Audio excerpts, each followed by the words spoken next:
Good morning, good afternoon, good evening, good night.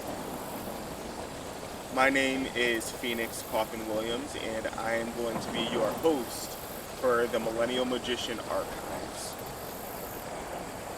I want to take a moment to give you an introduction about what the Millennial Magician Archives is, how it came to be, and the future of this project here. So first and foremost, the Millennial Magician Archive is kind of like a video diary and a photo diary of the various ways that I use magic and the various ways that I interpret magical doctrine. I am a proud millennial, and I get into frequent discussions, conversations, debates with people who have problems or seedy comments about millennials. But I genuinely do believe that we have a perspective that is worth highlighting, especially as a group of people who are coming into our own and who are going to be taking the reins from the previous generation. So I do a lot of discussion about how to use magic, why to use magic, ways to make magic stronger, and really how all of this comes together to shape the reality that I want to be living in. It began as a simple little hashtag in social media and on YouTube whenever I did a video or a post about magic or a magical technique. And then it moved into some long intentional videos that described or showcased magic that I did for clients or that I did for people who I was providing spiritual direction for. And now it's turning into an ongoing series that you can watch on Pagan World TV. A little bit about me. So like I said, my name is Phoenix Coffin-Williams. I am an archpriest and a very proud witch of a Wiccan temple and a larger Wiccan organization. I'm located in Buffalo, New York, and I'm currently standing in Forest Lawn Cemetery, which is a place that I consider to be a place of power. And that'll be something that I talk a little bit more about later on in a few episodes moving forward. In addition to being an initiated priest and a proud witch, I am also a licensed clinical mental health counselor. And a lot of the ways that I use magic and a lot of the ways that I interact with the community is from a place of healing, is from a place of recovery and reconciliation. And I really love demonstrating the interaction between magical faith, spiritualities, technologies, and practices, and mental health, mental well-being, moving towards wellness and away from the idea of illness, pathology, sickness. And so overall, I define both my magical practice and my mental health practice as decolonized, destigmatized, and depathologized. So when it comes to decolonization, I actively reject a lot of the things that are placed upon me, placed upon people that look like me, placed upon people who pray and act like me by colonial powers. So this could be the patriarchy as a prime example, and really resisting those things in exchange for my own personal authenticity and well-being. And I encourage other people to do that as well. Depathologized means that while I am a mental health practitioner, while I am a therapist, while I do have the ability to diagnose and treat illness, the approach that I take is not that people are sick or that people are ill, so I take away the pathological component of that. I depathologize people and work on helping them get to the root cause of the things that are causing their distress, in hopes that it will lead to more fulfilling, long-lasting well-being and recovery and resiliency.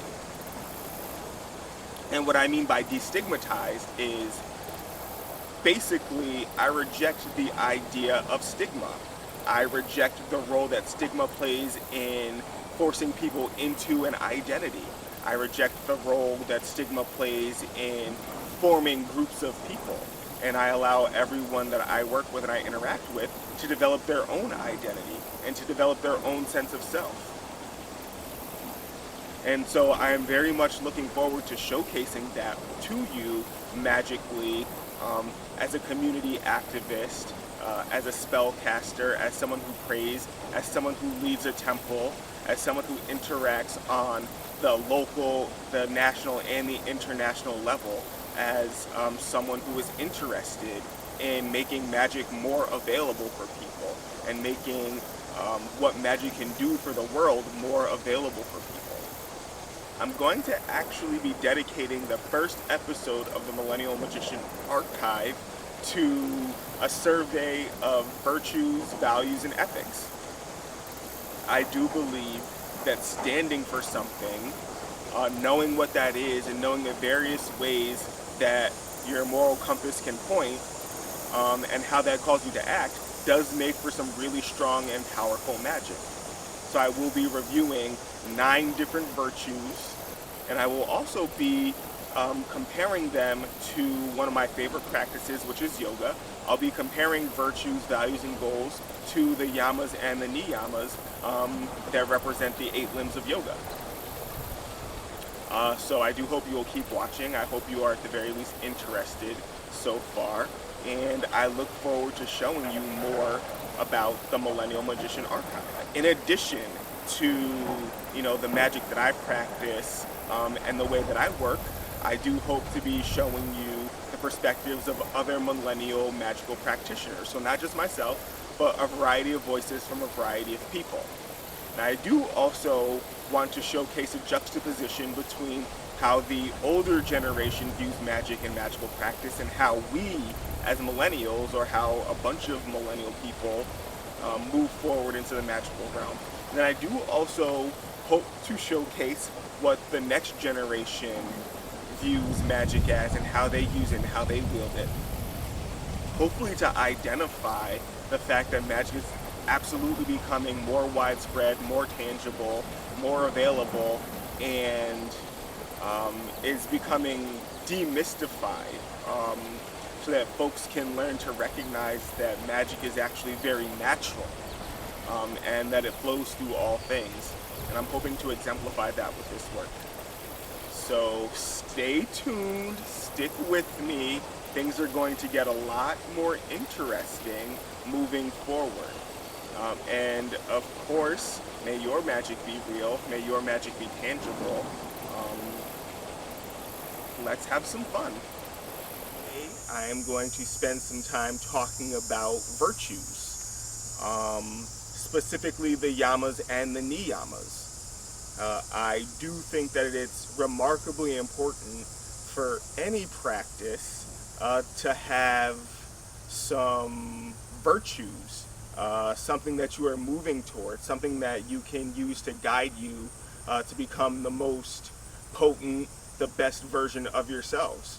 If you've ever heard the phrase stand for something or fall for anything, I think that having a set of values, having a set of principles to help you orient yourself is one of the best ways to make sure that you can be your best self.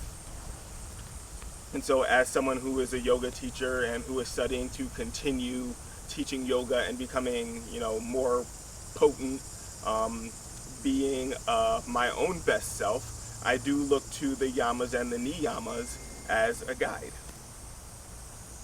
So of course the Yamas are the restraints. These are the things that you want to make sure you are not doing under any circumstance, on a yogic path, on a path towards enlightenment, on your way up the mountain. So the first one to discuss is ahimsa. And ahimsa translates directly into non-violence.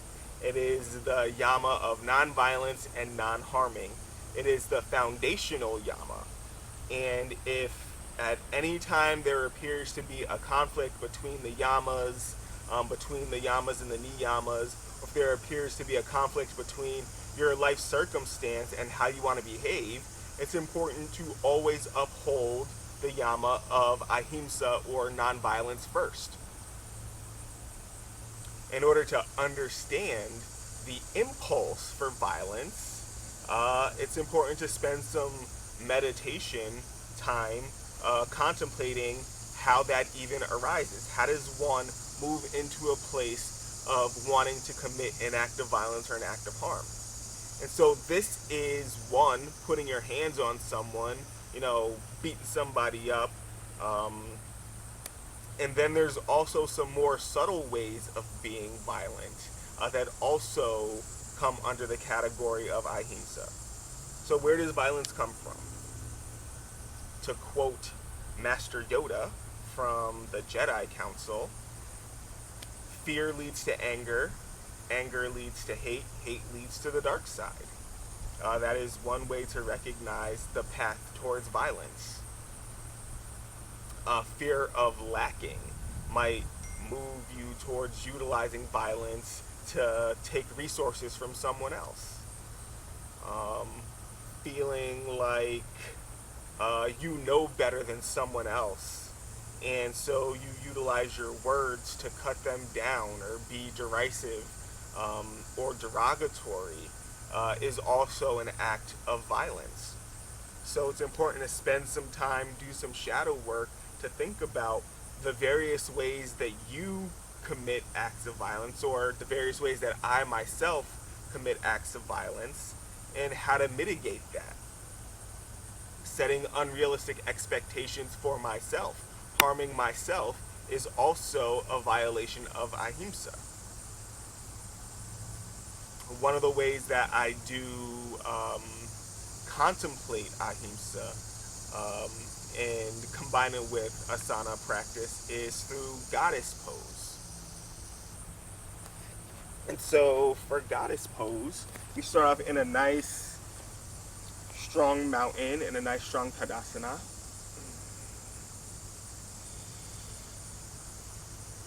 And we just take one of our feet, left foot, right foot, it doesn't really matter. And we slide it back towards the back part of our mat. So boom, now we're kind of doing a little walk. And then from here, we rotate that back leg about 45 degrees. Maybe 90 degrees is more realistic. And we just follow that with the other foot. And so now we're facing the long edge of our mat. Toes pointed inwards a little bit. And then from here, we just go ahead and bend at the knees, and we take this pose, and we want our hips to get down towards the height of the knees. One of the things that I do like to do is I like to combine this pose with the Anjali Mudra. So hands overhead, bring palms together, thumbs touching heart. And as I sink into this pose, I also explore the idea of non-violence and non-harming through prayer. O Mother Goddess, help me to recognize the divinity in all your creation. Help me to remember at all times to not harm and to not hinder. And even more, help me to remember to use all the gifts granted to me by your Holy Spirit for the betterment of all human beings.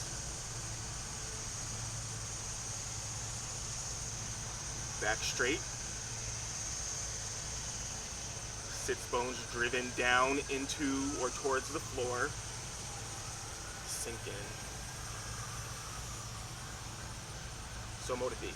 The second yama or restraint is that of satya, which is the yama of truthfulness or non-lying. Upholding this particular yama is beneficial because it leads to a more full, authentic life, right? Truthfulness, non-lying, is literally me giving myself permission to lead an authentic life, rich, full, and meaningful. Again, in order to understand the impulse to engage in dishonesty or lying, it's important to take a look at any of the historical events in which we have participated in dishonesty and study that for a second. Under what conditions are you most likely to lie? White lie, fib, lie through omission, misrepresent your credentials. Any of these things count as a violation of satya. So maybe it's insecurity, fear of being embarrassed, maybe a fear of not measuring up or not meeting some unrealistic expectations might move you to participate in some dishonest behavior. Examine that. One of the ways that I like to meditate on satya is in hero's pose. And so for this one, we're just going to kneel a little bit. We're going to have our toes slightly touching at first. Knees, thighs slightly touching at first. And then slowly open these knees to a little bit more than hip distance apart. Then open those toes a little bit and start to lower yourself down so that you are sitting in between those legs, in between those toes. And so for me, I kind of ease myself into it, widen my legs as I need to, readjust. There's a way that you want to feel when you're in this pose, right? You want to feel it here in these thighs. You also want the backs of your feet or the top sides of your feet to be straight onto the ground or onto the mat.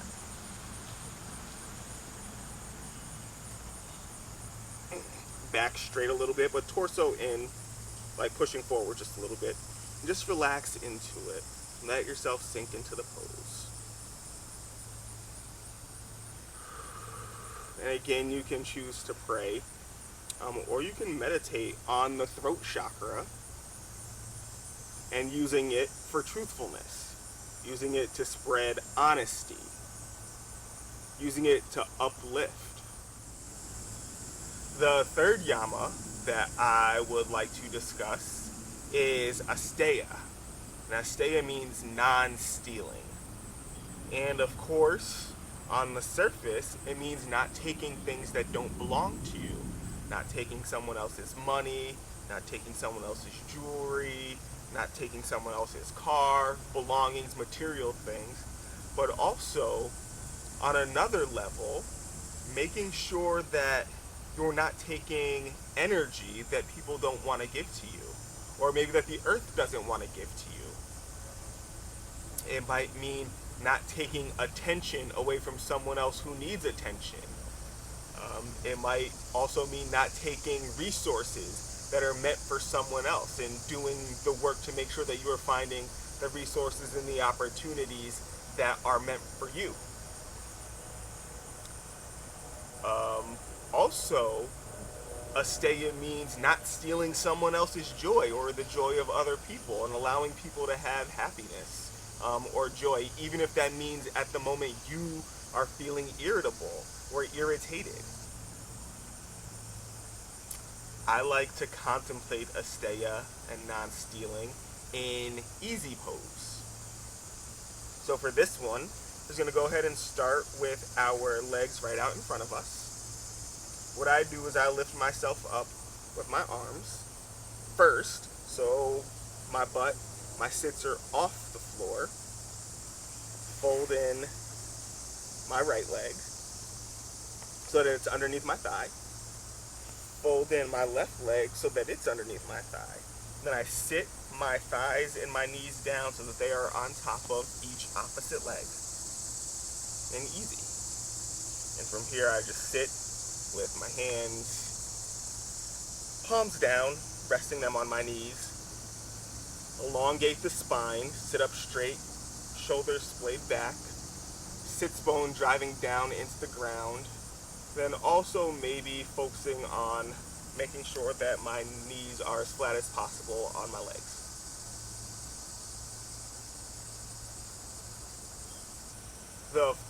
yama is brahmacharya, which means walk with God. It also has connotations of moderation, and it's conceptualized as the right use of energy. So in my community and a lot of the folks that I work with, one of the ways that we express that energy is not being used the correct way or is not being used in moderation is through the phrase, "you're doing too much." Right? So if anyone has ever said to you, "you're doing too much," or "that's an overdose, that's an overkill," brahmacharya is being violated. When it comes to moderation or perhaps maybe temperance, overindulging in things like overeating and drinking or substance use that forms into an addiction might also be indication of a violation of brahmacharya. One of the ways that you can work on upholding brahmacharya is by contemplating what equals enough. When is enough enough? Is it a violation of brahmacharya to have 2 plates of dinner? Is it a violation of brahmacharya to have 3 drinks at the bar? Is it a violation of brahmacharya to call someone 3 times in a row if you have not heard from them or if they haven't gotten you back? Is it a violation of brahmacharya to send a wall of text messages to someone because you are having feelings about a situation? Maybe you're in a relationship or a friendship. What is the right use of energy? What is the skillful use of energy? And how can you allow stories of the gods or the examples that God or divinity sets for us help us fall into a place of the right use of energy, of the right kind of determination of moderation and temperance? I like to practice king dancer pose when it comes to contemplating moderation. One of the reasons is because it's one of balance. So for king dancer, pick a foot to start out on. Right? What foot do you want to be standing on first? I will go ahead and just pick my left foot, and I'll go ahead and start to root that onto the mat, onto the ground. And I make sure that my toes are splayed out. From here, I just bring one leg up, and I just work on balancing on this foot, balancing on my left foot. From here, I just lean forward at the waist, and I allow this back foot to kick back. And I go ahead and take my right hand, and I go ahead and grab that that right foot, and I continue to do that fold. I kick that foot back just a little bit so I can feel that stretch on the right side. Put my my left hand forward. Engage my breathing as a way of helping me focus. Moderation. Brahmacharya. Every time I practice on one foot, I always practice on another. So I will put my right foot down. I'll work on splaying those toes, bringing my left foot up, working on balancing on this right foot.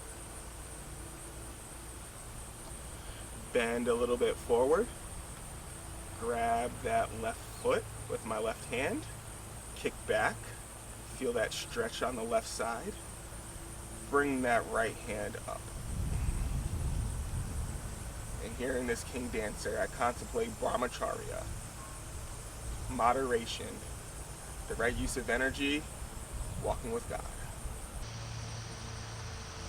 Here in this king dancer, I contemplate brahmacharya, moderation, the right use of energy, Walking with God. The fifth and final yama, the fifth and final restraint to contemplate is aparigraha. And that literally means non-clinging or non-attachment, non-grasping. And so this could mean not clinging to things that you might like but don't necessarily serve you appropriately. This might mean not clinging to harmful relationships. This might mean not clinging to harmful patterns. This might mean acknowledging that, a job that pays really well might be eating away at your soul, and so you've got to kind of reckon with what it means to not cling to that. Non-clinging and non-attachment also means examining what your grief process is like. And coming to terms with the temporary nature of our reality and our existence. Upholding aparigraha could look like letting go of things on purpose. So cleaning out your closet, so to speak, or literally, and get rid of things that don't serve you, that don't fit you, things that you haven't worn in a while. It might mean going through that DVD collection and recognizing that you are mostly streaming now, and so DVDs aren't serving you, and figuring out what to do with those things. It also might mean taking a look at your surroundings. Are there things that you are hoarding?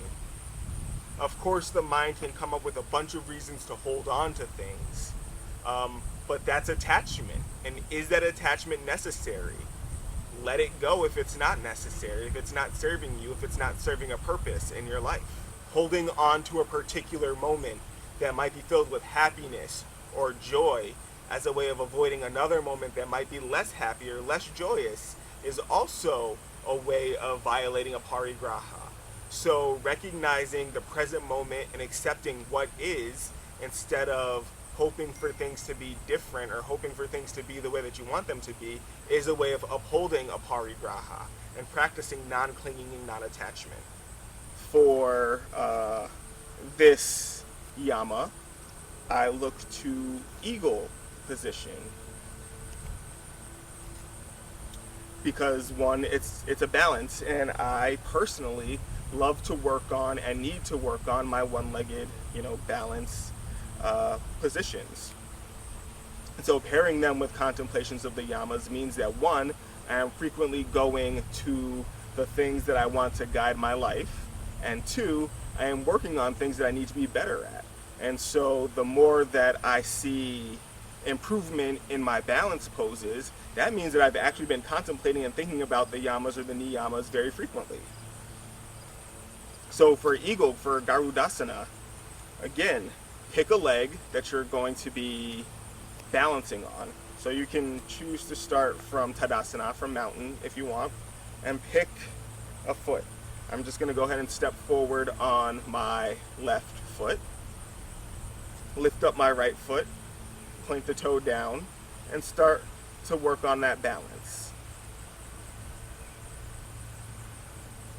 And in this case for me, practicing aparigraha might also mean letting go of any unhelpful thoughts or feelings that I have about success or what I should look like doing a pose, and just work on mastering it in the present moment.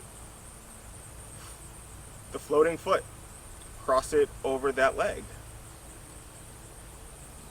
Find your center, keep balancing. Clip that foot around your rooted calf. Arms out. Find that center. Arms forward. Keep that center. Put that left elbow inside that right elbow. Twist those hands so palms are touching as best as possible. And go ahead and lift up on those arms.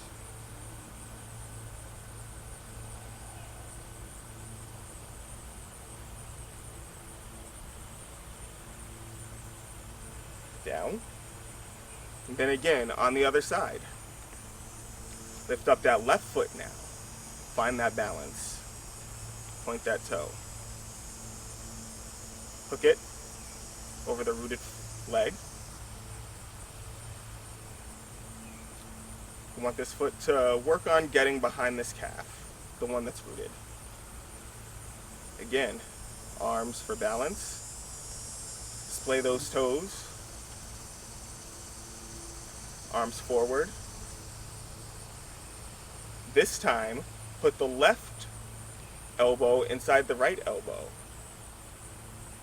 and twist. Raise those arms up. Keep that center.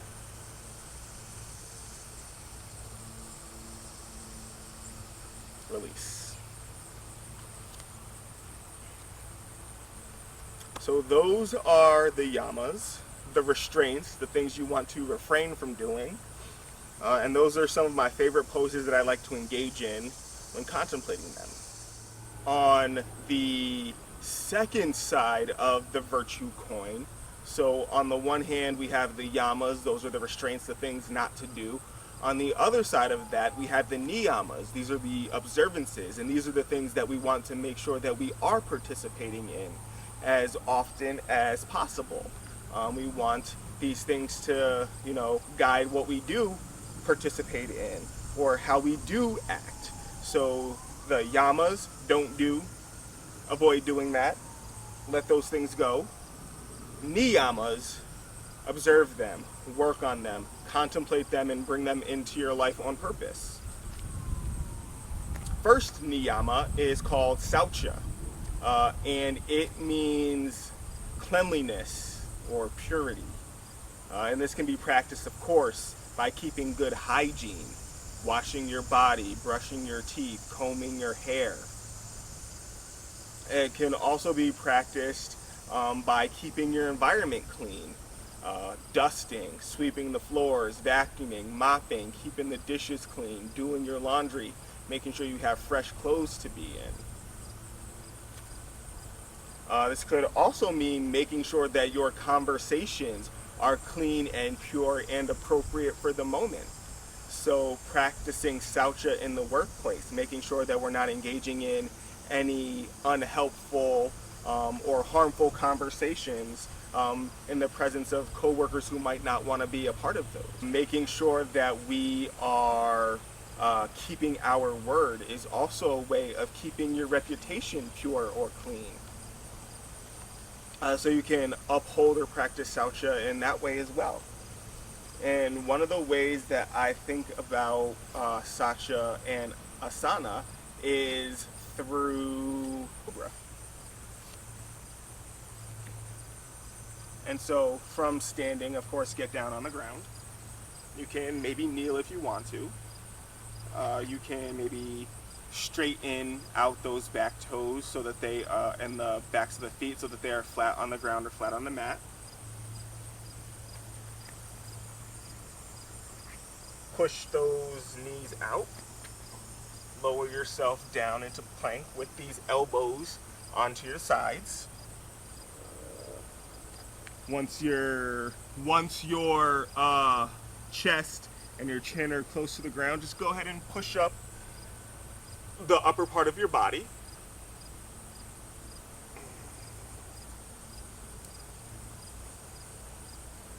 Head towards the sky, making sure that you are driving that pelvis into the ground. But maybe it's not necessarily touching the ground all the way. Maybe there is a little bit of hover. Saucha is cleanliness and purity. Good hygiene, caring for my body, caring for my mind and my thoughts. Keeping them away, or acknowledging and moving away from thoughts of harm or violence. Making sure that I don't participate in anything that violates other people or their rights. Cleanliness and purity.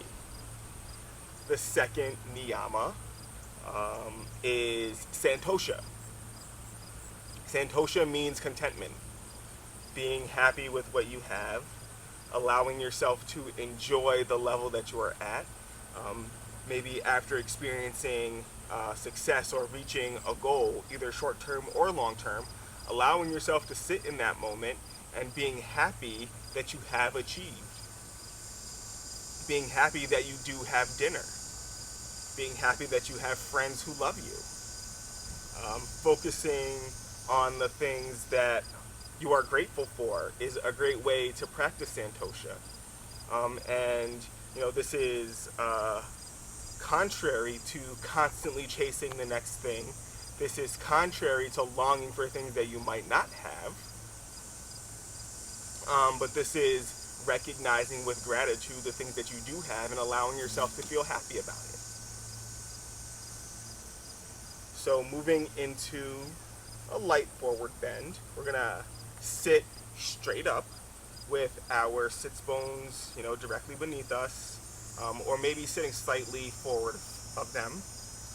And we are going to drive our heels outward towards the front, bringing our toes a little bit back towards us. Boom, this is where we're at right here. And from here, arms up just a little bit, and reach down for those toes. It's a forward bend. The third niyama, the third observance, is tapas. And this one is the niyama that's related to discipline, transformation through willpower. So this is engaging in a practice regularly and sticking to it. This is acknowledging that you have a schedule and choosing to do things that check off all the things on that schedule. This is getting up daily and engaging in the asana practice or engaging in the meditation practice.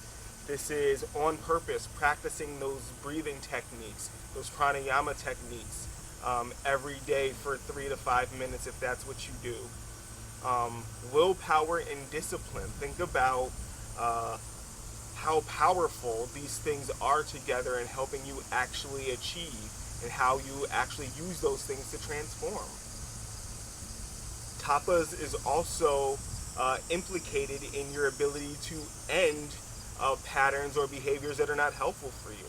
So tapas is definitely implicated if you want to quit smoking, or if you want to begin an exercise program, or if you want to master a new language. It's tapas, it's that observance that really lends the energy and lends the strength towards being successful.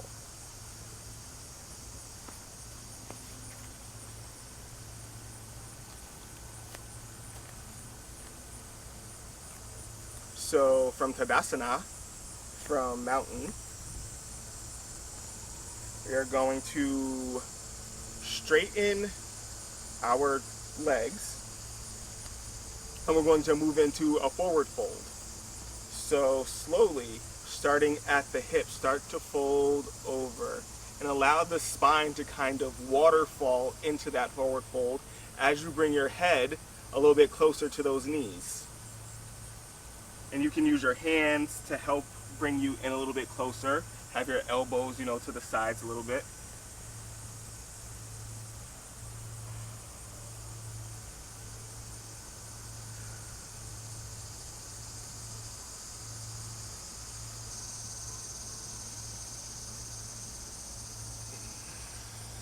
The fourth niyama that I would like to discuss, the fourth out of 5, is the niyama svadhyaya or swadhyaya. It is self-study, self-reflection, and then I also refer to it as shadow work. So this is taking a look at under what conditions you behave a certain way. If you behave generously, what leads up to that? If you behave in a stingy manner, if you withhold from other people, where you could be generous, what are the conditions that lead to that? If you are someone who snaps at other people, or who is quick to anger, has a quick temperament, and you're looking to change that, what conditions lead up to you behaving in those kind of ways? Basically, Swadhyaya is the niyama that encourages you to recognize that your shit stinks and there's something that you can do about it. And I choose to practice bridge pose while contemplating Swadhyaya, because in my head, Swadhyaya is the niyama, the bridge between who I currently am and who I want to be. And so that's how I think about it. And I don't know how that came to me. Just one day I was contemplating the niyamas and how I wanted to represent them on the mat, and bridge pose is what came to mind. Swadhyaya is the bridge between who I am and who I want to become. And so for bridge, start sitting, or laying down. Bring those knees up. Those soles of the feet are flat on the ground. Our feet are parallel with our thighs. And then from here, we drive our pubis and our tailbones towards each other, and we lift our buttocks up off the mat. We can take our hands and put them right underneath us to help us stay on our shoulders.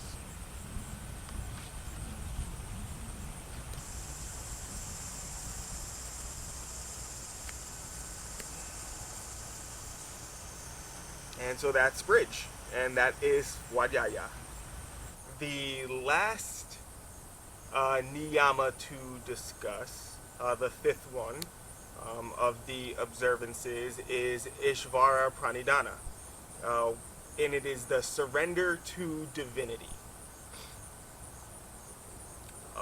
So I like to think about this as a part of my work. I do work with people who struggle with addiction and who struggle with patterns that cause them harm and letting go of those. And in the 12-step program, Alcoholics Anonymous, Narcotics Anonymous, things like that, they have the first step towards recovery from these things as being recognizing that there is a power greater than yourself. And so I think of recognizing a power greater than myself, and that reminds me of Ishvara Pranidhana. One of the ways that I do surrender to divinity is I contemplate nature.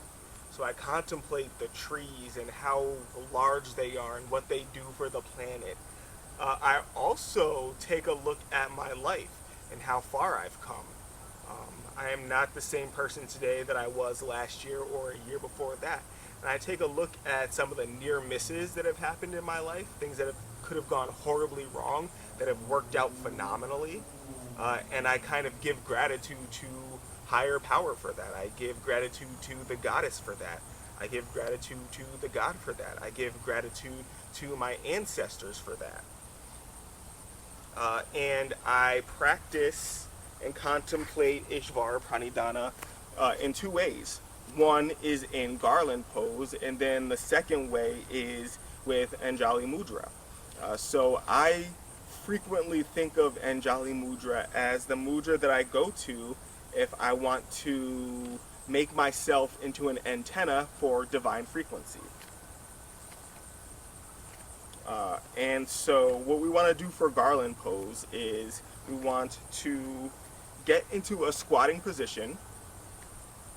We want our feet to be as close together as possible, but we also want to keep in mind that we're going to be squatting and putting our torso in between our legs. So I start off with shoulder width apart, and I don that squatting position, being sure that I'm also keeping the soles of my feet planted into the ground. Once in squat, lean forward, put these elbows in between those knees.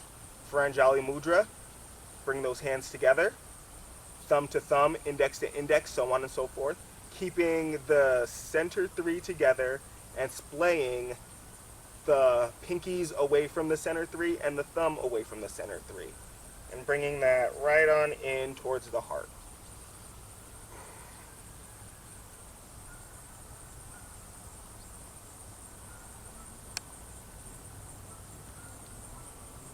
So that is garland pose with Anjali Mudra, and the way that I contemplate and devote myself to an understanding of Ishvara Pranidhana. So as I stated a little bit earlier, I am a Wiccan archpriest, and the tradition that I serve in has its own set of virtues that I have studied and have worked towards perfecting in myself, that I continue to work towards perfecting in myself. And my practice of yoga and my observances of the Yamas and the Niymas also help with that. They reinforce that.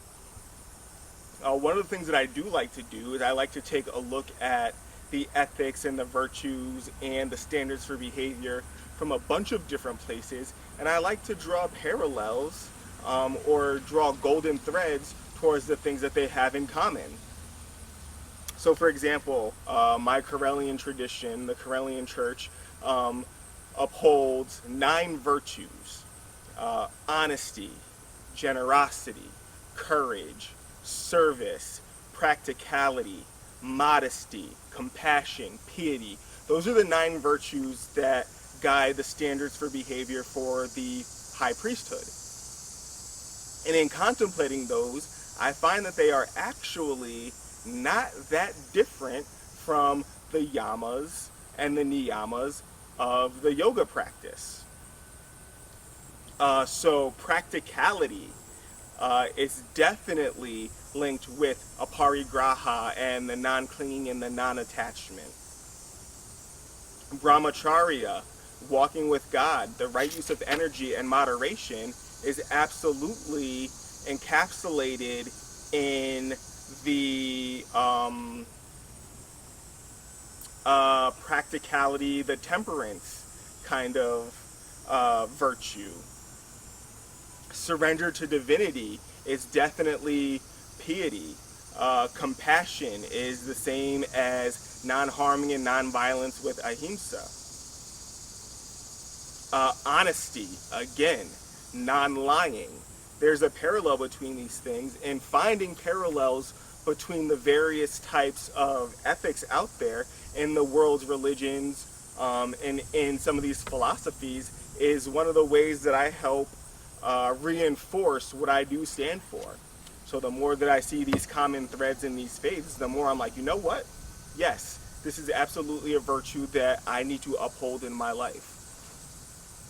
And then again, I do like to practice sun salutations in conjunction with the contemplation of the 9 Correllian virtues and the Yamas and the Niyamas. So sun salutations are a very old, very widespread way of practicing yoga and giving thanks for the power and the gifts that the sun gives us.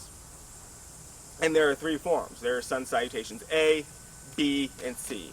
Surya Namaskar is the Sanskrit name for the sun salutations. And so when I am working on fortifying myself, when I'm working on my foundation, when I am working on trying to improve my poses and postures, when I'm working on moving into a place of meditation, I have come to practice a round of sun salutations before I get started into anything else. So when it comes time to practice a Sabbat or an Esbat, and I know that I'm going to be drawing down the sun or drawing down the moon or channeling for the spirits, I will begin my day with some sun salutations as a way of fortifying myself, addressing my energetic body. I do have some visualizations of drawing down that sun energy into my body as I participate in these. So take a look at sun salutations A, B, and C, and then also see if you can visualize any kind of energetic component that might be helpful for you. And I, of course, do encourage you to practice sun salutations, even if that's the only yoga you practice. Go ahead and get some sun salutations in. There is a sequence called moon salutations, and those are great to practice on full moon Esbats as well, and to get yourself ready for drawing down the moon and practicing gratitude for the fact that the moon is a part of our life and it impacts gravity and it impacts the tides. And being thankful for and acknowledging the gifts of the moon. So yeah, sun salutations, practicing virtues, giving thanks for the gifts of the sun. Moon salutations, giving thanks for that feminine aspect of creation and reality.